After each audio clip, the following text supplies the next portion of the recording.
이항영의 월가이드 함께하겠습니다. 이항영 위원님 나오셨습니다. 안녕하십니까? 네, 안녕하세요. 네, 5월이 마무리됐습니다. 인사이트 함께 보시죠. 5월 증시 총정리입니다. 5월이 마무리됐습니다. 5월 마지막 날 관세 우려가 재점화되며 찜찜하긴 하지만 5월 한 달간의 원활한 월간 성적표를 냈네요. 네, 5월 한 달만 보면 정말 엄청난 상승률을 기록하면서 우려와는 달리 큰 폭의 상승을 기록했습니다. 많은 분들이 5월에 이제 떠나고 10월에 돌아오라는 얘기를 했는데요. 실제로 5월에 떠났으면 이제 낭패를 봤을 가능성이 크죠. 월간 상승률만 간단하면 살펴보겠습니다. S&P 500이 6% 올라갔고요. 다우지수가 3.9%, 나스닥이 9.5%나 올라가면서요. 월간 상승률로 전체로 보면 2023년 11월 이후 S&P 500이 사상 가장 많이 올라간 한 해가 되겠고요. 한 달이 되겠고요. 5월만 좀 좁혀만 보면 즉 5월 한 달간 얼마나 올랐을까? 5월은 상대적으로 안 좋았던 부진했던 기억이 많은데요. 네. 1950년 5월 이후 최대폭으로 상승했습니다. 그래서 엄청난 상승을 보여준 흐름이 되겠고요. 연초 대비만 보면은요. S&P 500과 나스닥 100이 흔들거림이 있었지만 결국 월말로 봤을 때 보면 다시 연초 대비 플러스로 올라갔고요. 고점 대비로 보면 하락폭이 이제 불과 3에서 5% 정도에 근접했기 때문에 언제라도 이런 3대 지수 이런 것들이 다시 한번 사상최 효과 돌파에 어떤 가능성이 열려 있다라고 보셔야 되겠습니다. 또 예. 6월 시장 물론 초반에 어떻게 될지 모르겠지만 기대감을 갖는 사람들이 많다고 보여지겠고요. 이걸 지수로 보면 차트로 보면요. S&P 500, 다우지수 모두 마찬가지 흐름이 되겠는데요. 51선은 확실히 넘어서 있고 200일선에 대한 지지 여부가 이번 주 중에도 계속해서 시도가 될 가능성이 커져 있다라고 보셔야 되겠습니다. 다음은 월간 히트맵을 보면 월간에 어떤 흐름이 있었는지 한번 살펴볼 테겠는데요. 앞서도 말씀드렸다시피 S&P 500이 전반적으로 오다 보니 월간 히트맵으로 보더라도 주요 종목 대부분 초록색으로 나와 있습니다. 빨간색이 나와 있는 것은 애플이 된 거 1날 1, 2 정도가 되겠고요. 각각 이들이 5에서 7% 정도 하락한 반면에요. 상대적으로 주요 종목들이 대부분이 5에서 6%, 많게는 20% 이상 올라간 것 같습니다. 주요 종목 흐름을 보면 가장 여러분들이 많이 좋아하는 것이 역시 테슬라 같은 것이 되겠는데요. 네. 월간 단위 무려 23%나 올라갔고요. 엔비디아도 20%가 올라갔습니다. 마이크로소프트 8% 올라갔습니다. 마이크로소프트는 지금 사상 최고가가 작년 7월이었는데 267달러 수준이었기 때문에요. 지금 가격 대비 불과 한 6, 7달러 정도만 네. 밖에 남지 않았기 때문에 언제라도 S&P 500에서 처음으로 주요 종목 중에서는 그러니까 빅테크 중에 처음으로 사상 최고가에 회복할 가능성이 커져 있는 것이 지금 마이크로소프트라고 보셔야 되겠고요. 그 외에도요. 5월 달에 사상 최고가를 돌파했던 주식이 대표적인 것이 비자. 여러분들 매일 쓰시는 카드, 뭐 비자, 마스터카드 마찬가지 되겠고요. 특히 이들은 지금 사상 최고가에 돌파했던 것은 물론이고 지난 주말까지 보더라도 올라가면서 사상 최고가 돌파에 다시 한번 붙어 있다라고 보셔야 되겠습니다. 다음은 이제 저희가 우주항공이라든가 방위산업을 여러 차례 말씀드렸습니다. 여러 가지 재료가 있었고 특히 골든돔이라는 또 트럼프 대통령이 엄청난 또 프로젝트를 발표하면서 관심이 모아져 있는데요.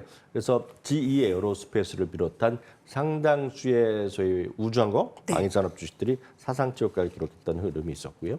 또 하나는 늘 말씀드리지만 주식 시장에 상관없이 그러니까 주식시장이 변동성이 커지고 하면 뭐 채권이라든가 옵션 및 거래소 이런 것들이 관심 커진다고 말씀드렸는데요. 여러분들은 패드워치 툴 저희도 자주 보여드리지만 그런 거래소나 선물이라든가 옵션을 구루하는 CME 같은 경우도 사상 최고가 지난 금요일에도 사상 최고를 기록했고요. 맥케슨 같은 경우는 대표적인 의약품 유통 기업입니다. 유통 기업인데 이거 워낙 뭐 실적이 좋고 우량한 퀄리티 기업으로 많이 나왔는데요. 맥케슨도 사상 최고가를 지난 5월 중에 내내 기록하는 흐름이 되겠고요. 우리나라는 이제 아시다시피 뉴욕 거래소가 결국은 뭐 나라에서 하는 거 아닙니까? 한국 거래소가요. 근데 미국이나 전 세계 대부분 국가들은 거래소라는 것이 민간 기업입니다. 그래서 여러분들 이제 뉴욕 증권거래소 그 화면 많이 보시잖아요. 뭐 바깥에 있는 몸 안에서 많은 트레이드들이 모여서 왔다 갔다 하고 개장할 때마다 벨 치고 이런 거 보셨을 텐데 그게 바로 여러분 보시는 뉴욕 증권거래소를 그러니까 민간 기업이 되겠고요. 뉴욕 증권사를 갖고 있는 기업이 인터컨티넨탈 익스체인지입니다. 말은 어렵지만 쉽게 해서 거래소입니다. 뉴욕 증권거래소인데요. 이 기업도 지난 주말도 사상 최고가를 기록했습니다. 그러니까 늘 정말 확인되지만 사람들이 사거나 팔고 할 때마다 조금이라도 0.00001이라도 돈을 벌어가는 것이 거래소가 되겠는데요. 네. 거래소가 진짜 전 세계 거래소들이 진짜 좋습니다. 우려하는 달리가 강했던 5월 앞으로는 어떻게 될까요? 과거 통계를 볼 수밖에 없는데요. 이렇게 5월 달에요. 5월 달에 5% 이상 올랐던 경우 수요가를 한번 상기해 보면 한 달 후에 1.2% 올라갔고요. 3개월은 2.1%, 그리고 6개월 후나 12개월 후에는 각각 6.4에서 19.9%나 올라갔습니다. 특히 5% 이상 이렇게 12개월 동안 올라갔던, 그러니까 19.9% 그런 상승률, 평균도 중요하지만 상승 확률 100번 상승 확률 보면 몇 번이나 플러스 마이너스가 나는데 한 번도 예외 없이 5월에 5% 이상 올랐을 때는 플러스가 났었다는, 그러니까 엄청난 5월달 이런 것들을 한번 기록을 여러분들 한번 근거를 갖고 보셔도 좋을 것 같습니다. 의미 있는 5월이었습니다. S&P 500 기준으로 봤을 때 35년 만에 최고 상승률 나타냈고 5월은 뭐 주식시장을 떠나라라고 했지만 이번 5월은 좀 달랐다. 나스닥 지수의 거의 10%의 월간 상승률이었고요. 방산주, GE 에어로스페이스의 사상 최고가, 비자 사상 최고가. 자, 6월은 참 어떨까요? 월가에 대해서 함께 하시기 바랍니다. 자, 오늘의 헤드라인 살펴보겠습니다. 팔람티어입니다. 미국 주문이 더 정부의 주문이 더 늘어 올해 최고 상승률. 자, 이제 무려 70% 이상 연초 기준으로는 상승하면서 나스닥 100 구성 종목 가운데 여전히 수익률 선두를 지키고 있습니다. 작년에 이어서 올해도 승승장구예요. 그렇죠. 작년에도 S&P 거의 1등을 1, 2등을 차지했고요. 올해도 지금 연초 대비 가장 많이 올라간 주식 우뚝 솟아 있습니다. 워낙 이제 팔란티어를 좋아하시는 분이 많기 때문에 말씀드리기 조심스럽지만, 어찌됐건 지난 주말에 3대 지수는 약간 뭐 출렁거림이 있었지만 기분 좋은 하루로 주말을 보내셨을 것 같습니다. 사상 최고가로 일단 마감됐고요. 네. 미국 시가총액 기준으로 보면 24위까지 올라섰습니다. 3,200억 정도 됐기 때문에 이제 뭐 20위권 안에 돌파도 그렇게 아주 뭐 불가능하거나 그렇지 않습니다. 바로 위에 있는 것들이 뭐 뱅크 오브 아메리카라든가 홈디포 정도, 그리고 에브비 정도가 있는데요. 정말 생긴 지 정말 엄청나 오래된 뱅크 오브 아메리카보다 시가총액이 커질 수 있을까요? 많은 분들 기대는 하시는 것 같습니다.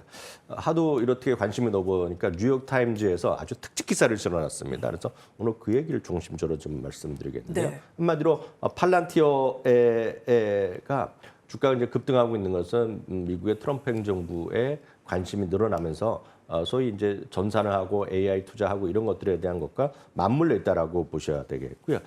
몇 가지 이제 흐름 한번 보겠습니다. 트럼프 대통령의 행정부가 출범한 이후에요.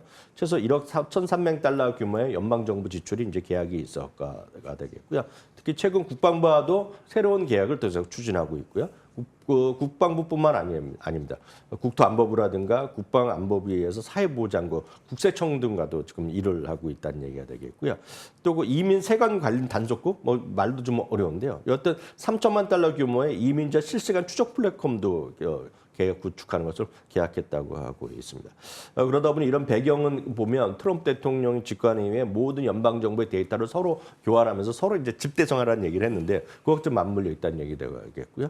또한 아시다시피 이제 일론 머스크가 손을 띄지만 도치에서도 뭔가 효율화를 위해서 새로운 프로젝트를 많이 하는데 거기에 이제 인공지능이 포함되어 있고 거기에 이제 팔란티어가 들어가 있다는 얘기를 하고 있습니다. 물론 이제 팔란티어가 계속해서 좋을 수만은 없겠고 여러 가지 리스크도 있습니다. 왜냐하면 팔란티어는 참고적으로 말씀드리면 첫 번째 외부 펀딩을 받거나 외부 인사가 이사회를 참여했던 것이 물론 지난 얘기지만 쉽게 얘기해 CIA가 처음에 투자했던 회사 중에 하나거든요. 그러니까 네. 그만큼 이제 정보기관이 있고 국방이라든가 나라 일들이 많았는데요. 너무 나라 일을 많이 하다 보니까 오히려 그런 것들이 어찌든 보면 좀 불안한 요인이 될 수 있다는 그런 경고에도 있었지만 그에 대해서 회사에서는 꾸준하게 민간과의 계약을 늘어나고 있고 미국 외에서도 많이 적극적으로 늘리고 있죠. 그래서 지난 주말에 또 나토와의 계약 이런 것들도 나왔던 것이 결국 그런 요인이라고 일단 이해하시면 되겠습니다.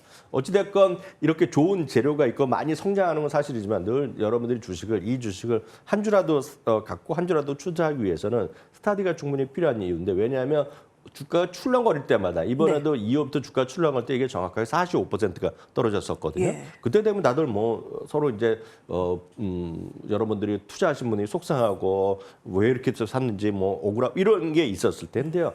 이것들 모두 여러분 꼭 아셔야 될 것이 현재 실적 기준만 보더라도요.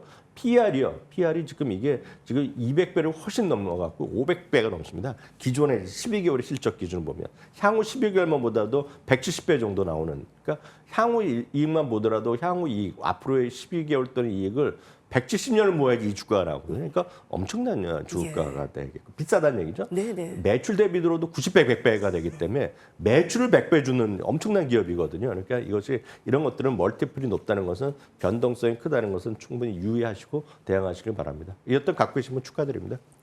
AI의 기술 핵심 주자로 부상함과 동시에 정부 수요 확대에 따른 견고한 실적 개선이 가능할 것이라며 팔란티어 수익 축하드립니다. 저희와 함께하신 분들 축하드리고요. 네, 추가 상승 여력 어느 정도 열려 있을까 계속 체크를 해보도록 하겠습니다. 다음 헤드라인 살펴보시죠. 네, 코스트코 실적 체크. 네, 이항영 위원님 헤어도 한번 체크 할까요? 네, 삐춤머리도 멋지다고 하네요. 네, 지금 잠깐 이렇게 수정하고 있습니다. 네, 코스트코가 실적이 나왔습니다. 양호한 실적이었고요. 경제 불확실성을 돌파하는 모습을 보였습니다. 앞으로의 전망 어떻게 볼 수 있을까요? 네, 그 팔란티어와 전혀 반대 있는 기업이 하나 있습니다. 팔란티어는 이제 엄청나게 꿈과 성장을 먹고 가고 밸류에이션 엄청 높은 기업이 되겠는데요. 팔란티어 전혀 상반된 기업. 이게 무슨 IT 기업도 아닌 것 같고 엄청나게 고성장하는 기업도 아닌데 사상체육과에 다시 한번 근접한 기업이 바로 코스트코가 되겠습니다. 물론 코스트코 자체도 밸류에이션 멀티플이 상당히 높은 건 사실이지만 뭐 엄청난 AI를 하는 것 같지도 않고 그냥 일반 여러분들 보면 큰 마트일 뿐이라고 생각하는데도 불구하고 주가지 고공행진을 지난 금요일도 하면서요. 사상저가 이제 불과 뭐 $20 정도 차이까지 붙어 있습니다. 주당 이익도 생각보다 좋게 나왔고 매출도 좋게 나왔는데 이번에 흥미로운 것은 이번에 지난주에 나왔던 일부 유통기업들의 매출 성장률이 별로 없거나요. 그리고 이커머스 같은 것도 성장률이 크지 않았었는데요. 이번에 매출 같은 경우에도 마찬가지 6%, 8% 늘어났고요. 동일 점포 매출이 무려 8%가 늘어났고요. 이커머스 같은 경우는 15.7%까지 늘어났습니다. 그럼 도대체 왜 이렇게 강한 흐름을 보이고 있는지, 왜 이렇게 이 회사가 멀쩡하게 잘 나가고 있는지에 관해서는 몇 개 회사의 얘기를 한번 전해드리겠는데요. 모건스탠리에서는 규모의 경제로 위기를 돌파하는 그런 능력을 갖고 있다는 얘기예요. 엄청난 충성도를 갖고 있는 그런 기업이라고 얘기하고 있습니다. 얼마 전에 이제 작년에 해외에서는 작년에 이제 가격이 올랐고요. 우리나라도 뭐 6년 만인가 이번에 연회비가 인상됐는데 처음에 그런 소식 나오면 많은 분들이 이럽니다. 이거 너무 이제 가격이 올라서 이제 그만둔다고 얘기하는데 막상 가보면 사람들이 여전히 많거든요. 엄청난 그런 소위 뭐라고 할까요? 충성도를 갖고 있다고 보셔야 되겠고요. 오펜하이머도 마찬가지, UBS도 마찬가지, 제퍼리스도 마찬가지입니다. 특히 이번에 이제 사람이 워낙 많다 보니까 이번에 또 미국에서는 스캔앤고, 그러니까 자기가 직접 핸드폰으로 직접 스캔을 하고 바로 결제까지 쓰는 시스템을 이번에 테스트하고 있다. 이것도 반응이 좋다고 합니다. 그러니까 이런 것들은 모든 새로운 어떤 혁신적인 것도 추가하고 있다는 거죠. 네. 그러다 보니 여전히 월가의 투자액은 여전히 계속 좋다라고 간단히 이해하시면 좋을 것 같습니다. 예. 이항영의 월가이디였습니다. 감사합니다.